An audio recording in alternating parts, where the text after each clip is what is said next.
Por el proceso de compra. Empezamos por analizar si ese proceso de compra es válido o no para crear una cuenta clave. Hay una puntuación en la cual yo tengo que ser muy autocrítico, tengo que ser muy objetivo en la evaluación para definir cómo voy a atender la cuenta.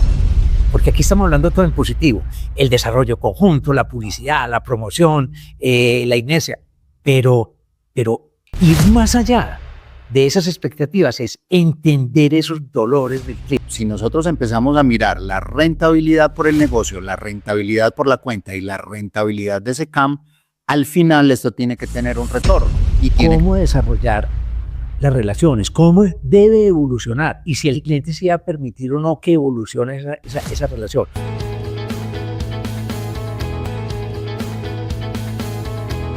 Hola a todos, bienvenidos a nuestra comunidad de B, bienvenidos a todos.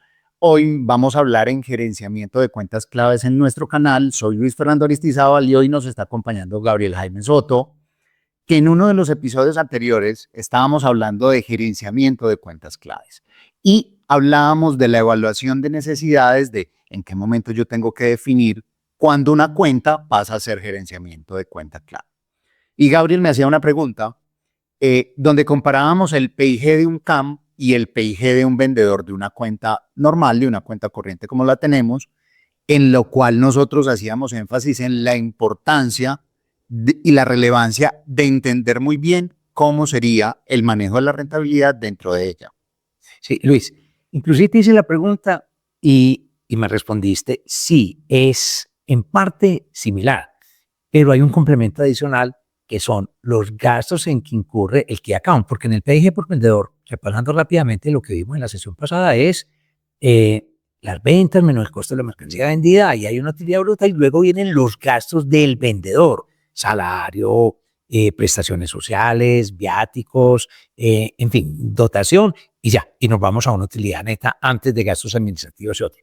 Pero dijiste, hay mucho más a tener en cuenta el SPIG en un Key Account. Contanos específicamente qué es lo adicional que se tiene en cuenta. Mira, Gabriel, ese punto es muy importante cuando hacemos esa evaluación porque nosotros le cargamos todos los gastos y la inversión que tenemos sobre la cuenta. Entonces, claro, no solo yo evalúo los salarios, las comisiones, los cargos prestacionales, sino que también tengo que estar evaluando cuánto invierto yo en la cuenta, inclusive los gastos de representación que pues muchos CAM tienen versus las relaciones o el relacionamiento que tienen con la cuenta clave para salir, para comer, para tener algunas inversiones y algunos momentos con la cuenta, los gastos de rodamiento, los viáticos, porque al final esto me lleva, y que lo hablamos en el episodio anterior, y es, nuestro financiero debe estar involucrado en esa construcción de ese PIG.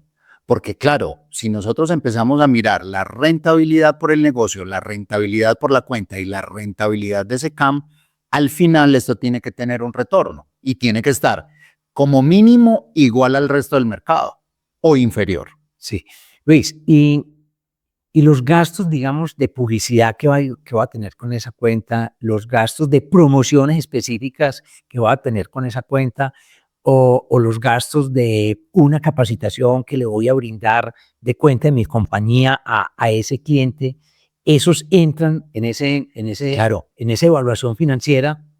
Claro, Gabriel, entran ahí y es importante tenerlo en cuenta por algo, porque al final yo empiezo a evaluar esa cuenta clave como un negocio independiente. Entonces le hago un PIG a esa cuenta. ¿Para qué? Para que al final yo pueda decir, venga, ¿esto es rentable o no es rentable?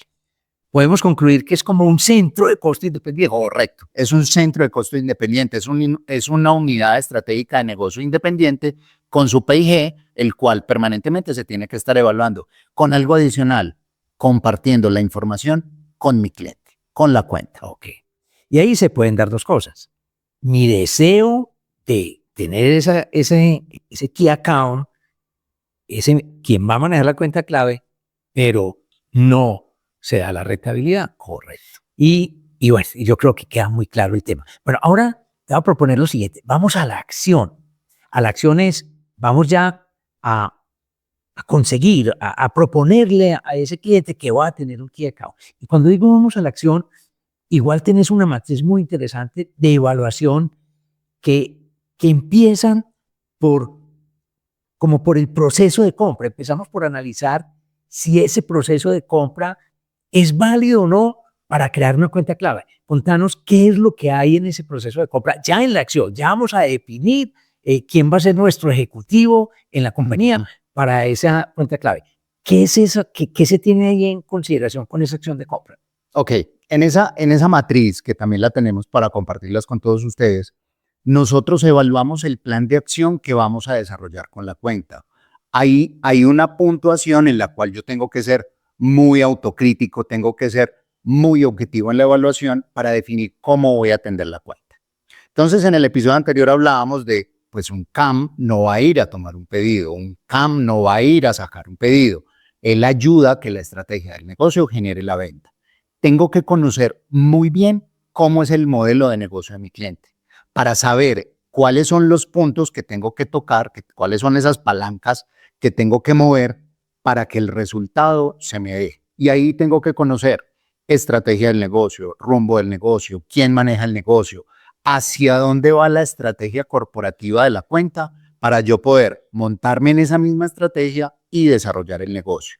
Conociendo muy bien desde la cabeza de la gerencia general de esta cuenta hasta todos los cargos operativos, directivos, mandos medios y comerciales y poder obtener el resultado. Sí, Luis, y tocas un punto muy importante en la matriz, porque nosotros a veces erróneamente pensamos que el gerenciar la cuenta es solamente el relacionamiento con el comprador, pero aquí vemos que también evalúas quién es el jefe nacional de compras, evalúas quién es el ingeniero de calidad que me aprueba o no ese producto, evalúas cuál es el ingeniero de producción que me permite o no hacer ese proceso, evalúas quién es el director de proyectos, quién es el director de innovación, porque esta persona finalmente va a interactuar con todos ellos. O sea que esto es mucho más al alcance solo de relacionarse con el comprador. De acuerdo.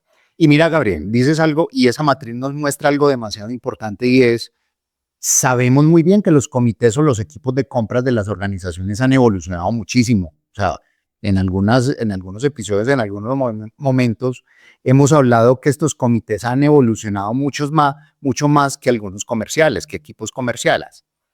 Ahí es que el CAM y el gerente de la cuenta perfectamente conozca quién es el decisor de la compra, quién es el evaluador técnico de la compra, quién es el usuario, quién es el financiero y quién es el influenciador positivo o negativo.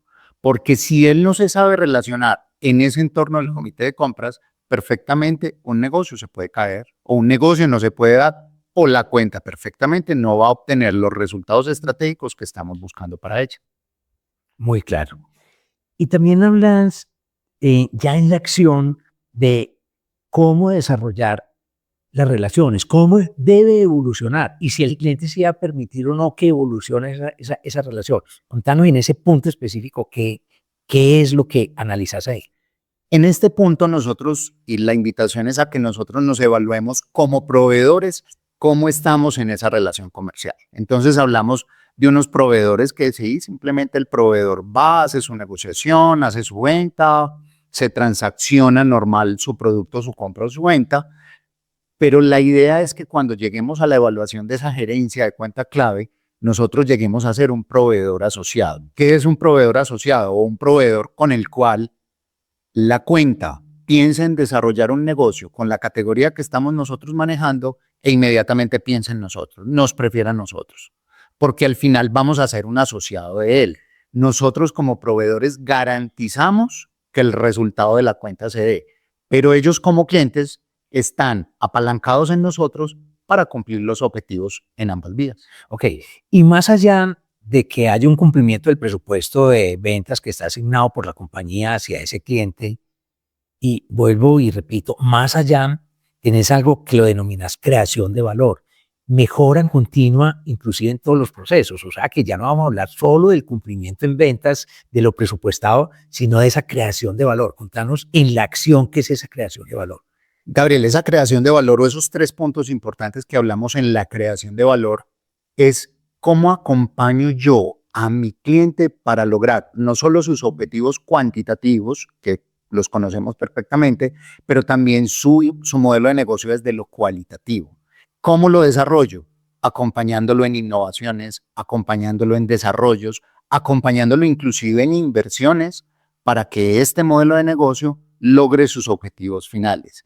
Que siempre que nosotros como proveedores estemos alineados a la estrategia de mi cliente, yo le pueda aportar al crecimiento organizacional, profesional y personal de todo el equipo con el cual yo me estoy relacionando en la cuenta. Esto al final nos lleva en un segundo punto y es a superar las expectativas de lo que mi cliente está esperando de nosotros. Y superando es no solo desde la transacción, no solo desde el resultado, no solo desde el valor cuantitativo, sino que adicional lo ayudemos a crecer en otras estrategias dentro de su modelo de negocio. Que esto me lleva a un tercer paso o a un tercer punto y es, esto me ayuda a generar una base de confianza a futuro y un escalamiento en esa relación comercial. Sí, Luis, y terminas como esa matriz de acción en algo que yo lo veo muy valioso y que es que lo denominamos hoy en día en negociación, en relaciones interpersonales, en relaciones familiares, y es entender los dolores del cliente. Porque aquí estamos hablando todo en positivo, el desarrollo conjunto, la publicidad, la promoción, la inercia, pero ir más allá de esas expectativas es entender esos dolores del cliente. Contanos, ya para finalizar, esa parte tan importante de entender los dolores del cliente. Esta parte de entender los dolores, hablamos mucho del tema de empatía. Y cuando yo logro entender el dolor de mi cliente, yo soluciono el dolor de mi cliente. Puede ser que esté a mi alcance desde mi cuenta, puede ser que esté a mi alcance desde mi producto, mi servicio, desde mi portafolio. Pero en algunos casos hemos encontrado cuentas con las cuales no tiene nada que ver el modelo de negocio, tanto de mi cliente como del mío. Pero yo le ayudo a su crecimiento estratégico. Hace poco, dentro de una de las empresas que nosotros asesoramos y acompañamos desde B, encontramos una gran debilidad en una cuenta. Y la gran debilidad en la cuenta era un tema de estrategias de marketing. Y en las estrategias de marketing, nosotros desde el acompañamiento logramos que ellos aterrizaran todo su plan de mercadeo, toda su estructura a una estrategia corporativa muy alineada a lo que nosotros estábamos buscando desde la parte comercial. Su dolor era, no estamos teniendo alcance, no estamos teniendo interacciones, nuestros clientes al final no se están relacionando con nosotros de la manera que nosotros esperábamos o que el cliente esperaba, pero logramos ayudarle en ese punto. Entonces yo pienso que el conocer el dolor de mi cliente me ayuda en un 360 de cómo logro que él tenga cumplimiento en sus objetivos, mejore procesos y que al final el resultado se nos dé en ambos días. Oh, muy claro. Luis, para terminar el ciclo de estos dos episodios complementarios, porque recuerden que el 27 y el 28 eran dos introductorios a manejo de clientes claves, estos otros dos son este y el anterior, ya profundizamos un poco más. Quiero que terminemos con una recomendación final. ¿Qué recomendación final das de estos dos últimos episodios a quienes estamos tratando de incursionar en una cuenta clave?